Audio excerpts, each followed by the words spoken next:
and making these patents not only traceable but tradable in real time for some of the largest government entities and some of the largest enterprises in the world. This is one use case of NFTs, and it's not just a picture of a monkey.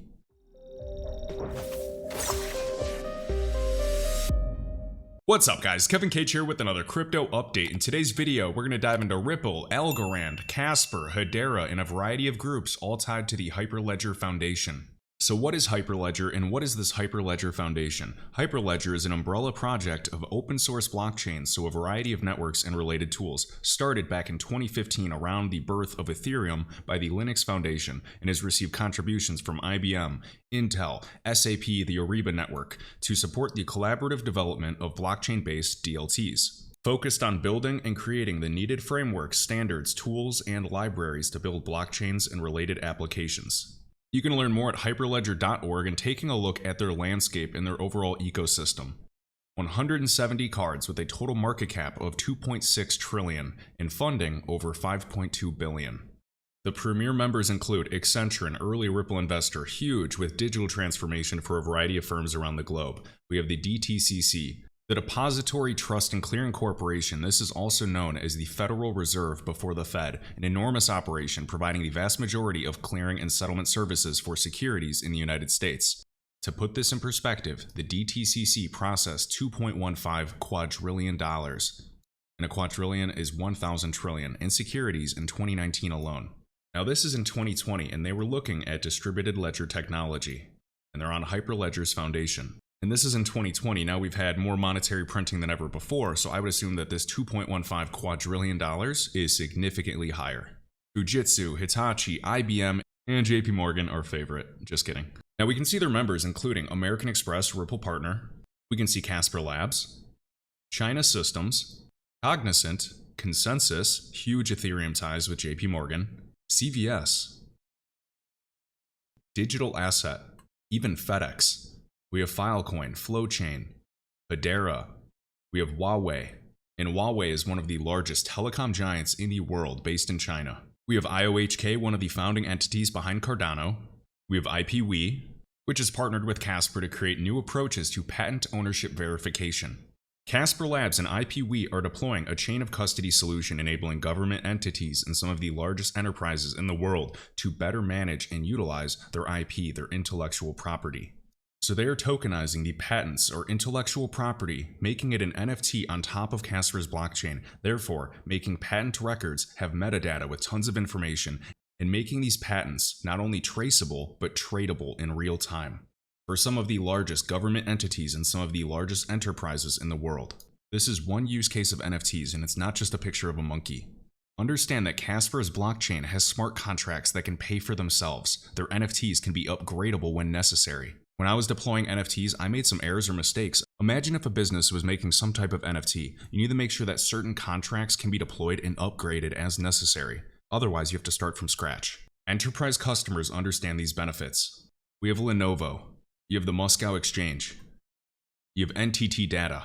And remember our famous documents of the XRP ledger along with the interledger protocol between all of the payment systems, between all of these monetary networks, including Japan, the United States, China, etc.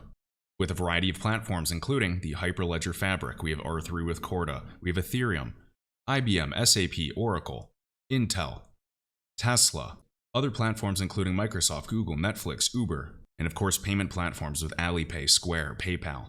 We have Oracle right here, one of the biggest companies in the world, and don't even get me started on their connections to Quant, which is also listed right here.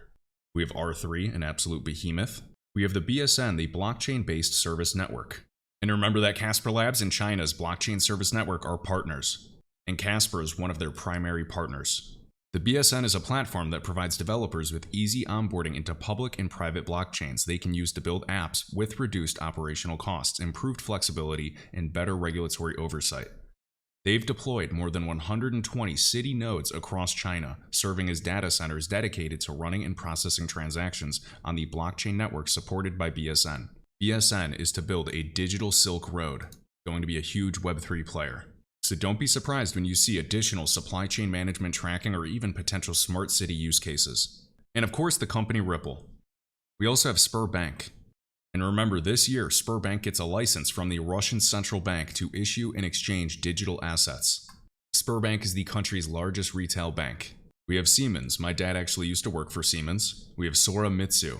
Soramitsu is a global technology company delivering blockchain-based solutions for enterprises, universities, and governments. We have Swift, we have Tech Mahindra, and we have Verizon listed right here. Now remember a few months back when Casper said they're working with a global telecom giant?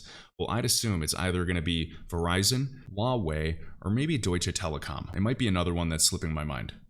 And we also have Visa and Walmart. And this list just goes on and on. We can talk about associate members, additional universities, but bottom line is this group is huge. We have the Global Blockchain Business Council right there.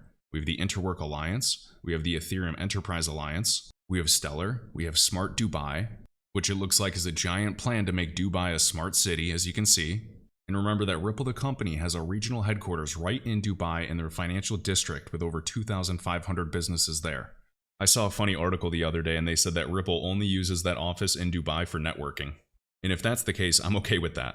And within Dubai and the entire UAE, there is massive opportunity. I know that Ripple is tackling the cross-border payments problem right there. We have Nevin Gupta of Ripple making moves constantly, partnering with Egypt's largest bank. And remember that SAMA, the Saudi Arabian Monetary Authority, and their central bank already gave a thumbs up for RippleNet. We also know that Casper Labs and SJM Group partnered to promote Web3 adoption in the UAE. Casper Labs will work closely with local government agencies and UAE-based enterprises to conceptualize, develop, and implement innovative use cases that leverage Casper's unique combination of enterprise-grade security, scalability, and decentralization. A huge presence in the MENA region. So I know that Casper Labs was speaking about their partnership with Hyperledger and IBM at Davos at the World Economic Forum alongside Ripple and a few other power players. Now I don't think I saw Algorand on the Hyperledger Foundation list, but if you realize that Algo is on the DMI Symposium directly connected to OMFIF, that official monetary authority, I basically consider them in the same basket. Basically consider Algo, HBAR, and XRP in the same basket. They're working on central bank digital currency infrastructure. So Casper Labs partners with IBM to successfully demonstrate hybrid potential with the Hyperledger Fabric permission platform and the Casper blockchain. So it's a great thing that Casper realized early on to build a hybrid solution. You can have public and permissionless access, but also you need to have weighted keys along with permissioned use cases. You can delegate those keys to different users. So if you have somebody in an IT department that should not have access to certain sensitive files, you can delegate what they have access to. Whereas maybe a boss or president will have access to much more. These are the benefits for enterprise use cases for blockchain. And the most valuable thing in the world is not gold, it's not Bitcoin, it is data. And how is this data going to be processed, transacted, and stored? So in other news shared by Rekt Vojak, we also have Casper 2.0 on the way, an additional upgrade along with a new wallet. So for anybody using that Chrome extension today called Casper Signer, they're basically making a 2.0 version and basically improving upon it, and they're just going to be calling it the Casper Wallet that will have better interoperability with a lot of websites. We know that DeFi is coming. You want to be able to connect and disconnect your wallet easier, improve that overall user experience. So Casper Signer, for the most part, was really just a tool to sign transactions. Now Casper Wallet's going to have a lot more features, a better user interface, so I'm excited for that. Also shared by Casper News, just wanted to point out this DevDAO in Casper, so a total 16% of the total Casper supply is reserved for developer incentives to incentivize different developers to come over and start building on Casper. I had to read this by Johnny Deaton. I know this is the same information, but this needs to be well known throughout the crypto market. If you hold XRP, you're already well versed with this. John E. Deaton 1 is a must follow. He is one of the few that is standing up against the SEC and supporting over 70,000 XRP holders. Everybody needs to accept the fact that if Ripple or the library case were only about enforcing securities laws, the cases would have settled long ago. This is about Gensler crushing the crypto market in an effort to slow down adoption so that the incumbents can get a bigger slice.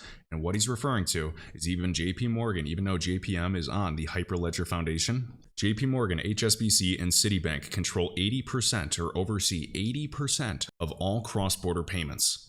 That means that they are making fees from how inefficient and how much friction the network has. So why on earth would the three biggest banks, even the top 10 banks, when those three banks own all the infrastructure today, why would they want to adopt blockchain and decentralize that opportunity? They make more money in the world of transaction banking. Therefore, people say, oh, well, if blockchain is so amazing, why hasn't it been mass adopted?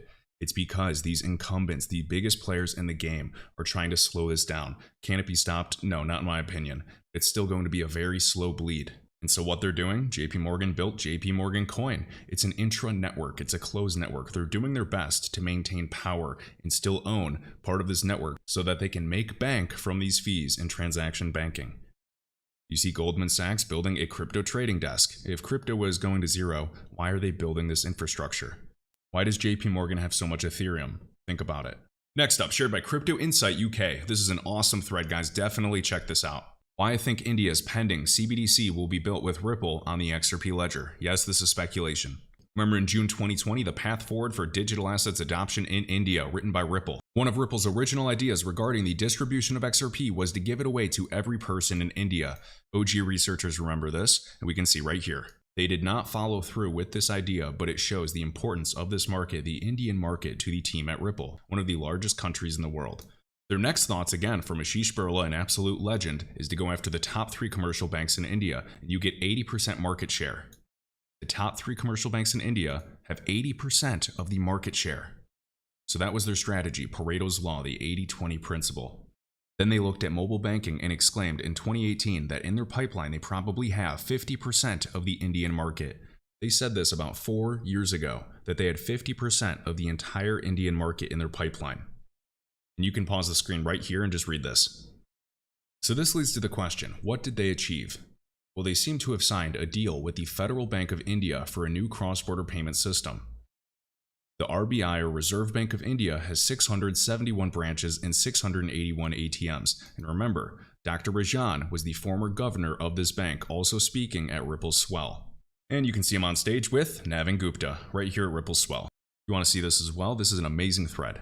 Also touching on Axis Bank is the 3rd largest private sector bank in India. Axis Bank covers large and mid corporates, SMEs, small medium enterprises, agriculture, and retail business.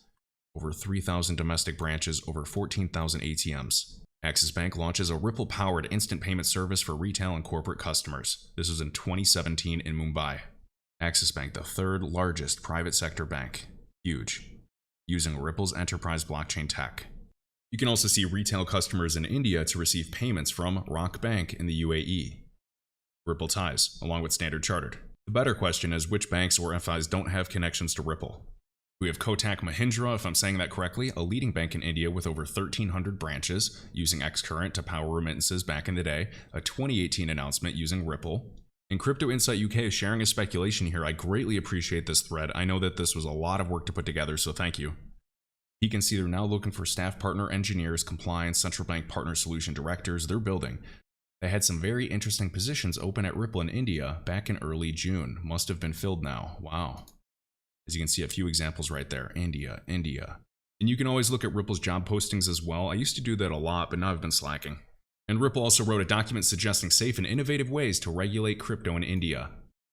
Let's not forget Ripple has their own central bank digital currency white paper and helps countries run trials on a private CBDC ledger within the XRPL. And please remember, we have videos on it that David Schwartz has already settled any and all FUD regarding a private ledger, a private XRP ledger, and a separate price theory. So if you want to access these links, be sure to follow Crypto Insight UK. Also touching on Ripple's partnership with the country of Bhutan, along with even the Republic of Palau with central bank digital currencies. Now touching on the Central Bank of Bhutan, as we can see a Ripple partner piloting central bank digital currency use cases with the XRP ledger, I might add. This becomes even more interesting when we realize Bhutan exports are about 90% to India and their imports are around 70%. So how will their digital currency potentially on the XRP ledger affect the Indian-Bhutan payment flow? Great question. And one final thought is timing. When? Well, as quoted above, India is testing their digital currency as we speak and are looking to potentially roll out by the end of this financial year. This looks similar to Bhutan, who have also suggested rollout will happen by 2023. As we can see right there, Bhutan to 85% by 2023. This is the central bank using Ripple CBDC private ledger. Makes sense to use the XRP ledger and XRP as a neutral bridge asset? Exactly. And amigo, I am following you for this one. Thank you so much.